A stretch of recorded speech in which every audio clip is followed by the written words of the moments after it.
les études de commissaire-priseur sont des études assez classiques, c'est-à-dire qu'on fait du droit et de l'histoire de l'art, c'est la faculté. Mais après, tout ce qu'on apprend vraiment, c'est sur le terrain. Donc moi, avant, j'ai été 10 ans salariée dans différentes études, comme on les appelle, à Paris, région parisienne, Grand Ouest, pour vraiment apprendre le métier. Parce que finalement, la faculté, on apprend l'histoire de l'art, le droit en général, mais après, pour chiffrer un objet, il faut connaître le marché, il faut être dans des hôtels des ventes. Donc être stagiaire et clerc pendant un certain temps, c'est quand même indispensable. Donc j'ai été pratiquement pendant 10 ans salariée, à différents postes, pour en fait apprendre le post-comptabilité, comment gérer une salle, comment accueillir un client, comment faire une mise en scène dans une salle des ventes, comment signer un embauche, enfin voilà, toutes les étapes qui sont assez multiples du métier. Et ensuite, associée pendant un certain nombre d'années aussi, et après j'ai volé de mes propres ailes dans la partie objet d'art, et c'est là que j'ai créé Reine Enchères. Reine Enchères qui est spécialisée en fait dans tout ce qui est expertise et mise en vente aux enchères des objets de collection et objets d'art. Alors c'est un bien grand mot, tout de suite on s'imagine des prix, mais il faut savoir que sur 40 ventes dans l'année que nous organisons, avec des ventes sur des formats le lundi après-midi qui durent environ 4 heures, on peut passer entre 3 et 500 objets, ou lots. Hein. Mais dans tout cela, il peut y avoir un joli objet intéressant qu'on appelle un objet d'art, parce qu'il n'est pas standardisé, et qui va être à 100 €. Donc la moyenne des prix, il y a 2 catégories de ventes. Il y a des ventes dites entre guillemets courantes, ce que j'appelle les ventes brocantes, où là les objets ils vont aller de 50 à 300 € peut-être, et après des ventes cataloguées où on sélectionne tous les objets plus importants et plus collection, et qui vont être à peu près, vous voyez, entre 500 et 1000.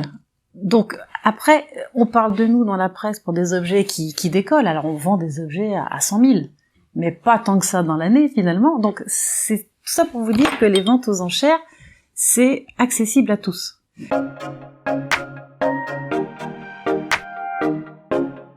On fait beaucoup d'expertise, d'inventaire chez les particuliers. Lorsqu'ils héritent, lorsqu'ils veulent partager, lorsqu'ils déménagent. Donc, je fais à peu près 200 inventaires par an sur place. Et après, à l'occasion de ces inventaires, il y a des mises en vente d'objets, ou alors les gens nous font une demande d'estimation par mail, et après prennent un rendez-vous sur place. Donc, on vend pratiquement, près de 14 000 objets vendus, quand je dis objets de lot, sur l'année. Donc c'est vrai que c'est assez conséquent, c'est beaucoup de travail, parce qu'en fait on se rend pas compte que ces objets-là, ils tombent pas du ciel. Il faut d'abord aller les expertiser, ensuite il faut convenir d'un contrat avec le vendeur, on se met d'accord sur un prix, souvent un prix minimum, et ensuite il faut les déménager, parce que souvent c'est pas un seul objet, c'est plusieurs objets. Ensuite, on refait une expertise très détaillée, parce qu'aujourd'hui, on vend beaucoup sur Internet. Donc, on va faire la photo, les dimensions, l'état. Ensuite, on fait toute une publicité sur différentes plateformes. Ensuite, on fait une vraie exposition sur place avec les clients. Et donc là, les expositions, les demandes, diffusion sur ces plateformes avec des demandes de détails, ce qu'on appelle des rapports de conditions. Donc, oui, il y a plein d'étapes. Ensuite, il faut faire l'expédition. Donc, en fait, l'objet est manipulé pratiquement 10 fois à chaque fois. Donc, vous imaginez le temps que ça peut prendre, mais c'est notre passion, et on aime en fait les objets, mais on aime aussi beaucoup les gens. C'est pour ça que notre devise, c'est bien plus que des objets. Certes, le prétexte, c'est l'objet, mais ce qui nous intéresse souvent, c'est ce qui se passe derrière, c'est d'où ça vient, c'est l'histoire, et c'est ce qui intéresse souvent aussi les acheteurs. Nous, notre métier, c'est de valoriser l'objet à la fois au niveau de son prix, mais aussi de le valoriser, c'est-à-dire le mettre sous les feux de la rampe pour que, lors d'une vente aux enchères, ça fasse rêver des acheteurs pour vendre le plus cher possible. L'intérêt aujourd'hui avec le contexte sanitaire, c'est que nous sommes digitalisés, mais on s'était déjà digitalisé depuis un certain temps. Il existe plusieurs plateformes qui sont françaises, sur lesquelles vous pouvez en fait enchérir, en ayant vu évidemment notre publicité avant, les photos, 4 à 5 photos par objet, et vous pouvez enchérir en direct sans vous déplacer sur 2 plateformes qui s'appellent Interenchères et l'autre qui s'appelle Drouot. Ces plateformes ont été créées par des Français et vous permettent, sans venir à la salle des ventes, à acheter à l'autre bout de la France dans un hôtel des ventes, toujours avec la garantie du commissaire-priseur, et en cliquant.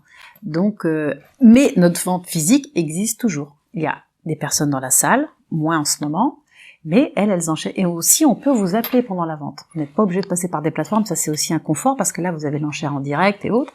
Et nous, on a cette particularité, c'est qu'il y a un caméraman, caméra mobile, qui va filmer l'objet en direct pendant la vente et zoomer sur l'objet.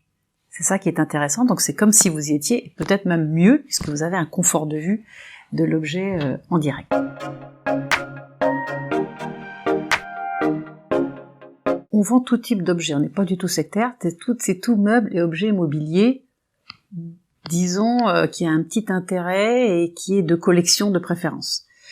Donc on va pas prendre l'électroménager, vous voyez, parce que beaucoup nous appellent pour je débarrasse mon appartement. Donc on essaie de sélectionner, mais après on s'arrange pour dispatcher à différents professionnels, puisqu'on travaille en équipe avec d'autres professionnels.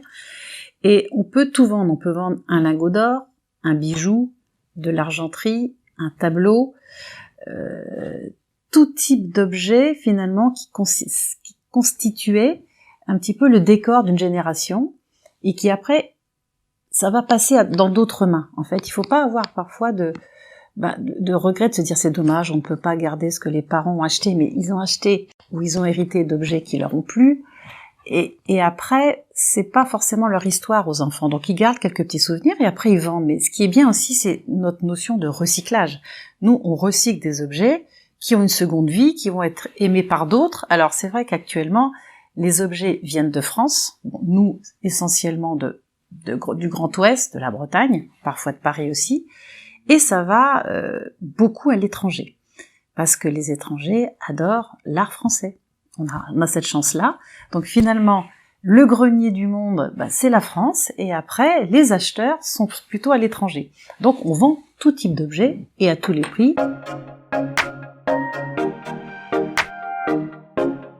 Donc je suis appelée un jour en inventaire dans une maison de retraite. Mais jolie maison de retraite à Rennes.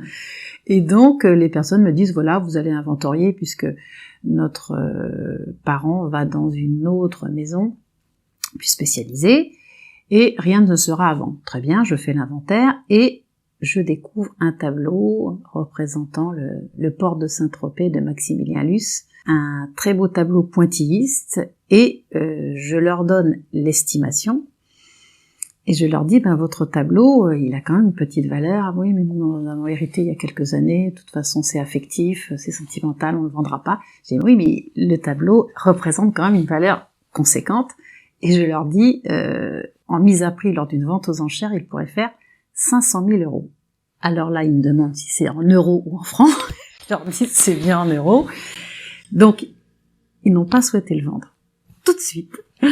Et ils l'ont conservé un moment, et un jour ils m'ont appelé en me disant, on peut pas avoir un tableau de 500 000 € à la maison, c'est trop de responsabilité, on va vous le confier à la vente. Et donc le tableau a été vendu 1 164 000 €. C'était une bonne surprise.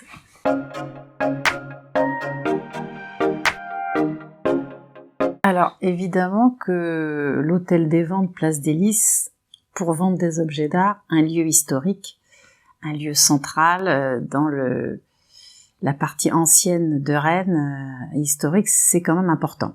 Bon, évidemment, il y a beaucoup de commissaires-priseurs aujourd'hui qui ont besoin de place, besoin de stocker, qui font beaucoup de transport, donc vont à l'extérieur. Mais pour moi, c'était impensable de vendre ailleurs que dans un lieu qui était déjà dédié en fait aux enchères, qui historiquement les gens connaissaient. Donc, si vous voulez, en plus, nous, l'exposition, c'est très important. Les gens sont pas toujours disponibles, et nous aurons pendant le marché des Lys le samedi. Donc, ça nous permet de faire découvrir à des gens qui passent par hasard le monde des enchères. Donc, une place, le marché du samedi, un lieu historique, évidemment, pour vendre des objets de collection. Pour moi, c'est les rêves. C'est un écrin tout à fait adapté pour mon activité.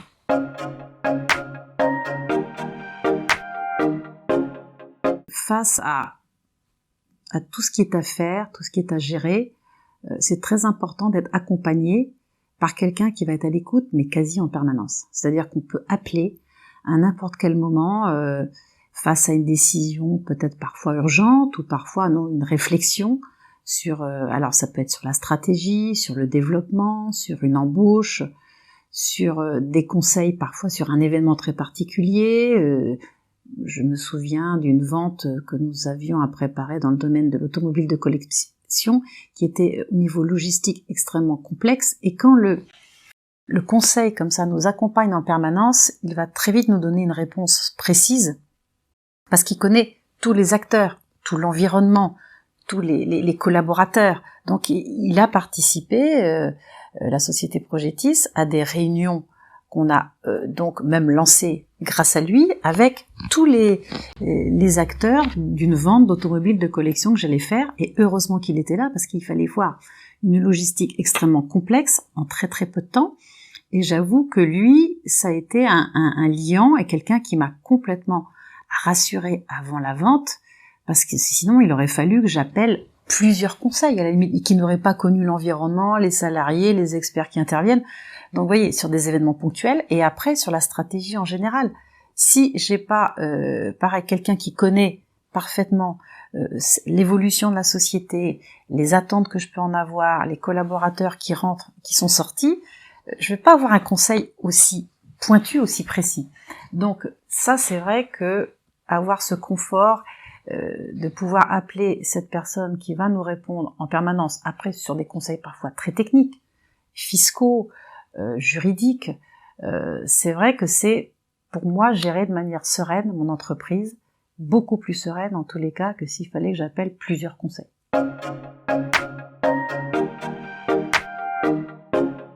Donc moi j'ai une formation très classique, donc ce que j'ai appris de l'entreprise, c'est tout d'abord avec le CJD, le Centre des jeunes dirigeants, qui m'a permis d'avoir une formation quasi continue, d'une part par l'échange avec les autres membres, mais aussi des formations ponctuelles qui étaient organisées. Après, je sais que sur les conseils de Progetis, il peut organiser ou trouver pour moi des formations spécifiques pour moi et pour mes salariés, et nous en avons fait une il y a très peu de temps sur le thème de la gestion du temps. Donc c'est indispensable pour moi et pour mon équipe, et aussi ensemble, c'est-à-dire il y a des formations rien que pour mon équipe, rien que pour moi, et des formations qu'on organise ensemble, mais toujours sur ces conseils.